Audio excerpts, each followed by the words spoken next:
करोड़ों माताओं की कठिन परीक्षा शुरू।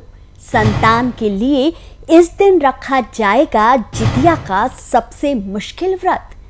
तो कब रखा जाएगा जितिया व्रत? क्या है व्रत रखने की विधि और क्या है इससे जुड़ी रोचक कथा? आइए जानते हैं जितिया व्रत का पौराणिक महत्व।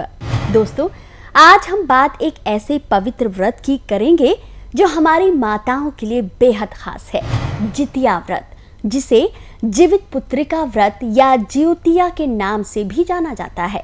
ये व्रत संतान की लंबी आयु, स्वास्थ्य और सुख समृद्धि के लिए रखा जाता है। खासकर बिहार, झारखंड, उत्तर प्रदेश और नेपाल में इस पर्व को बड़ी श्रद्धा से मनाया जाता है।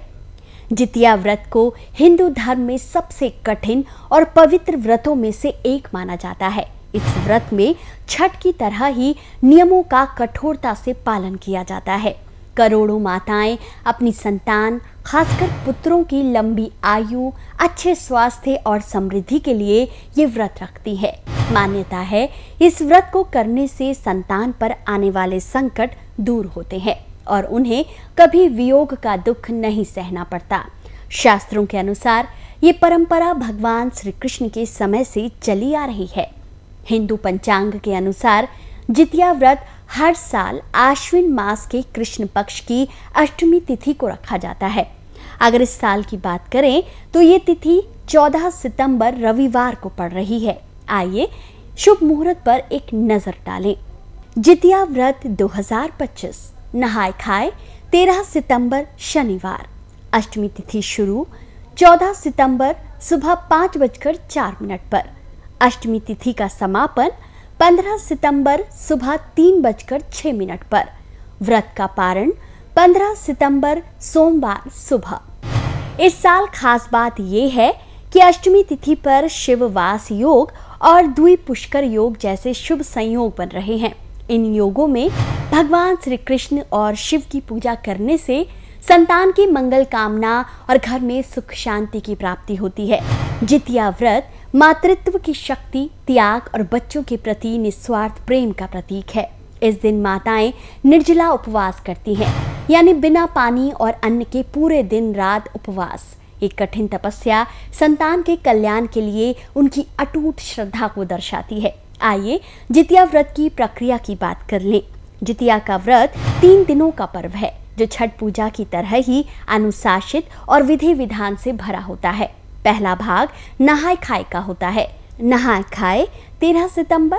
व्रत की शुरुआत इस दिन होती है। माताएं सुबह नदी या तालाब में स्नान करती हैं, फिर भगवान जीमूत वाहन की पूजा करती हैं। सरसों के तेल की खल और झिमनी के पत्तों पर पूजा की जाती है और प्रसाद के रूप में सात्विक भोजन लिया जाता है। उसके बाद निर्जला व्रत रखा जाता है।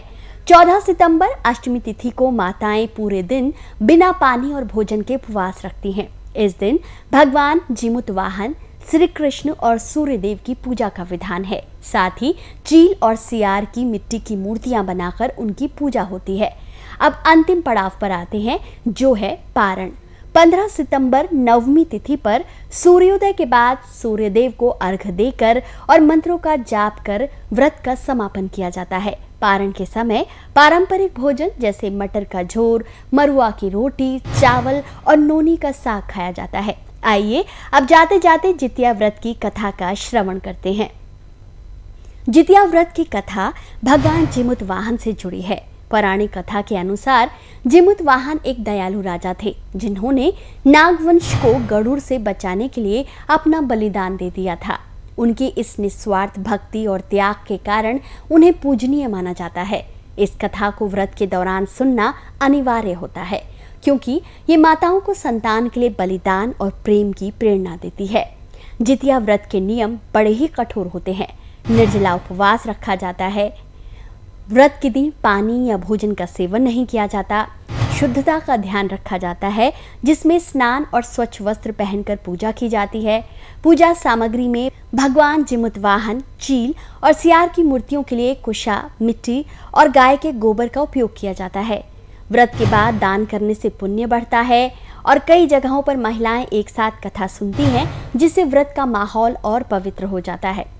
तो मित्रों, जितिया व्रत माँ के प्रेम, त्याग और समर्पण ही नहीं बल्कि उनकी आध्यात्मिक शक्ति को भी दर्शाता है। अगर आप इस व्रत को रखने की सोच रहे हैं तो 13 सितंबर 2025 से शुरुआत करें और विधि विधान के साथ इसे पूरा करें। भगवान जमुतवाहन और सूर्यदेव की कृपा से आपकी संतान को लंबी आयु, स्वास्थ्य और समृद्धि मिलेगी। आप सभी माताओं को जितिया व्रत की ढेर सारी शुभकामनाएं।